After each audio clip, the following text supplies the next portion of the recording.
শুভ বিকেল বন্ধুরা। দেখো আজকে যেহেতু সানডে সেই জন্য দেখলাম বাড়িতেই রয়েছে একটা কাজ করি। এই যে দেখছো বালতির ভিতরে আছে, এগুলো হচ্ছে সবজির খোসা।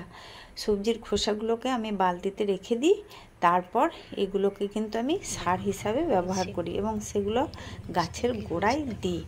তাতে কি হয়, গাছটা বেশ ভালো হয়।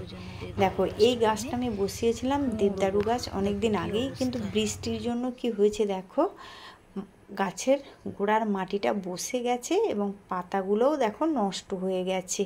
ওই জন্য দেখলাম কি করব, গোড়ার মাটিটাকে একটু হালকা করতে হবে। সেই জন্য দেখো ওই যে কোদাল নিয়ে চলে এসেছি এবং এই দেবদারু গাছের গোড়ার মাটিটা কিন্তু আমি ভালোভাবে কুড়ে দিচ্ছি। কারণ দেখবে বৃষ্টিতে মাটিটা বসে গেলে কিন্তু গাছটা ঠিকঠাক হয় না, সেই জন্য কুড়ে নিয়েছি। তারপর ওই দেখো যে সবজির খোসাগুলো রেখে দিয়েছিলাম, অনেক দিন হয়ে গেছে, 10-15 দিন, ওই জন্য দেখো সারের মতো হয়ে গেছে পুরো। ওই সারটাকে নিয়ে দেখো আমি ভালোভাবে দেবদারু গাছের গোড়াতে কিন্তু দিয়ে দিচ্ছি।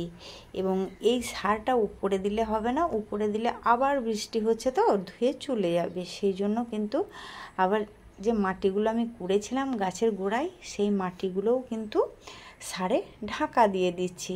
তাতে কি হবে, সারটা ধুয়ে চলে যেতে পারবে না এবং গাছটায় সারটা ভালোভাবে কাজে লাগবে। গাছের গোড়ার চারিধারে দিয়ে দিয়েছি দেখো। এবার কিন্তু আমি মাটি ঢাকা দিয়ে দিলাম, এবার গাছটা ঠিকঠাক হবে। আরও একটা গাছ আছে, সেটাও দেখাচ্ছি, দাঁড়াও। তো মাটি দেওয়া হয়ে গেছে ঢাকা। এবার দেখো আমি চলে এসেছি, আরেকটা গাছ আছে নিম গাছ। ওই নিম গাছটাও কিন্তু আমি লাগিয়েছি। তো দেখো নিম গাছের গোড়ার মাটিটাও কিন্তু শক্ত হয়ে বসে গেছে, সেই জন্য নিম গাছের গোড়ার মাটিটাও আমি ভালোভাবে কুড়ে নিয়ে তাতেও কিন্তু আমি ওই যে সার, সবজির খোসার যে সারটা, ওই সারটা কিন্তু আমি ভালোভাবে দিয়ে দিলাম এবং মাটি ঢাকা দিয়ে দিলাম। এবার আমি পরিমাণ মতো জল দিয়ে দিচ্ছি যাতে সারটা ভালোভাবে গাছের গোড়ায় কাজে লাগে। দেখো দুটো গাছই কিন্তু আমি সার এবং জল দিয়ে দিলাম, মাটিও কুড়ে দিলাম। এবার দেখবে তোমাদেরকে দেখাবো কেমন সুন্দর গাছটা হবে। দেখো কেমন